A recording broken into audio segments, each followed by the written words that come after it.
আমাদের প্রত্যেকের সহযোগিতা প্রয়োজন। আমরা অনেকেই বেশ নীরবে নিঃশব্দে আলোচনা শুনছি, আবার এর মধ্যে আশপাশ থেকে বিভিন্ন আওয়াজ শোনা যাচ্ছে। আমি আপনাদেরকে বিনীতভাবে অনুরোধ করতে চাই, সবাই নীরবতা অবলম্বন করুন এবং সবাই শৃঙ্খলা মেনটেন করে চলুন। আমরা কিছুটা অসুবিধা অনুভব করছি, হয়তো অনেকে দেখতে পাচ্ছি না, কিন্তু বিশাল বড় মনিটর আছে, অনেকগুলো মনিটর এলইডি মনিটর রাখা আছে। অতএব আমরা যদি একটু ধৈর্য ধারণ করি, মনোযোগ দিয়ে কথা শুনি, তাহলে সেটা আমাদের উপকারে আসবে ইনশাআল্লাহ। আজকের এই মাহফিলে আসার আমাদের যে মূল উদ্দেশ্য, কোরআন এবং হাদিস থেকে আলো গ্রহণ করা, আমাদের জীবনকে কোরআনের আলোকে আলোকিত করা, আল্লাহ এবং তার রাসূল সাল্লাল্লাহু আলাইহি ওয়াসাল্লামের আদর্শে আমাদেরকে আদর্শে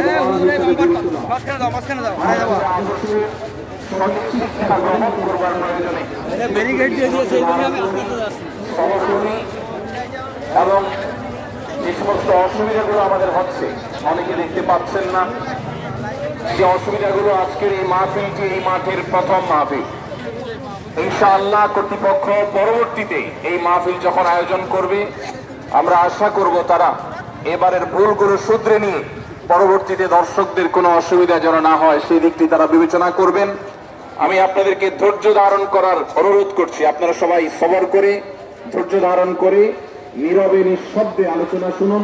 আল্লাহ আমাদের সবাইকে তৌফিক দান করুন। আমাদের আশেপাশে যারা কথা বলছেন, যারা শব্দ করছেন, সে সমস্ত মানুষকে আশেপাশে অনুরোধ করে, অনুরোধ বিনয় করে, শক্ত ভাষায় নয়, কোমলতার সাথে, বিনম্রতার সাথে অনুরোধ করে তাদেরকে আমরা করজোড় করে, অনুরোধ করে, রিকোয়েস্ট করে তাদেরকে আমরা নীরব করি, শব্দ করি এবং নীরবে ওয়াজ এবং আলোচনা শোনার পরিবেশ যেন তারা করেন, সেজন্য তাদেরকে সহযোগিতা করি।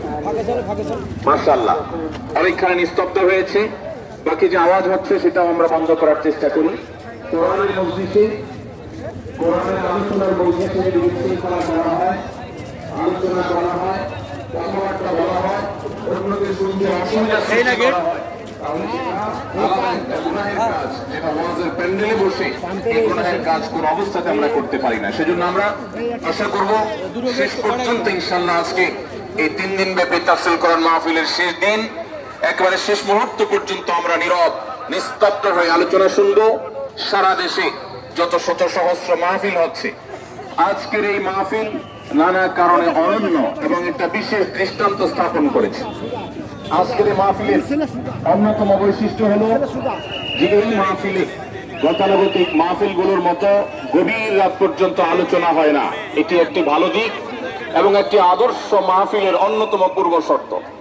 গভীর রাত পর্যন্ত দূর দূরান্তে মাইক লাগিয়ে ওয়াজ মাহফিল আয়োজন করা কোন আদর্শ মাহফিলের চিত্র হতে পারে না। সেই বিচারে, সেই দৃষ্টিকোণ থেকে অসাধারণ মাহফিল,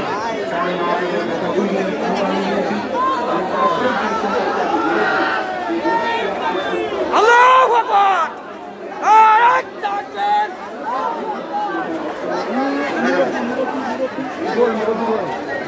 মুরব্বিতে দেখেছিলে গুটো মেরো না।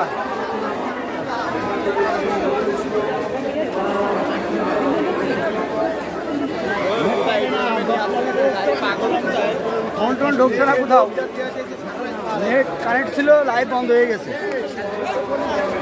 ভিডিও করছি, পরে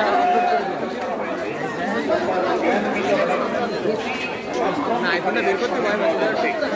কোরআন থেকে আলোচনা শুনছি, আবার কোরআনের আলোকে রচিত বই পুস্তক আমরা সাথে নিয়ে যেতে পারছি, এটিও এই মাহফিলের একটি বিশেষ বৈশিষ্ট্য।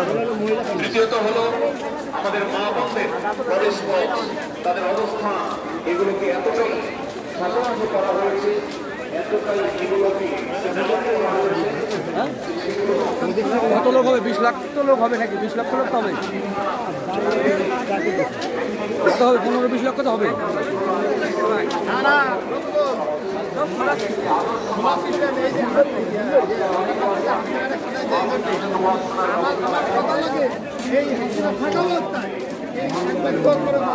সুন্দরভাবে সুচারুরূপে তারা আসা এবং নিরাপত্তার সাথে আবার ফিরে যাওয়ার আসা যাওয়ার রাস্তা ইত্যাদির ব্যবস্থা করা হয় না, যা বহুবিধ চিন্তার কারণ হয়ে থাকে।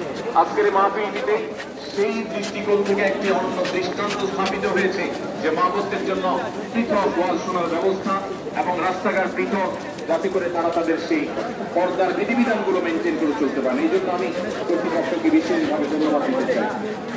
এমনি এমনি চলে এই পাশে ঢুকে বই আমার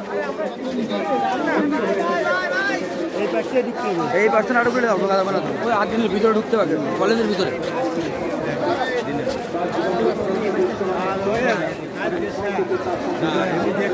বোঝা যাচ্ছে তো এই পাশে আবার ডানে মারতে পারে না না ওটা মেডিকেলের গেট ওই পাশে, তাই বলছি ভিতরে আসি না ডিউটি করতে আসি।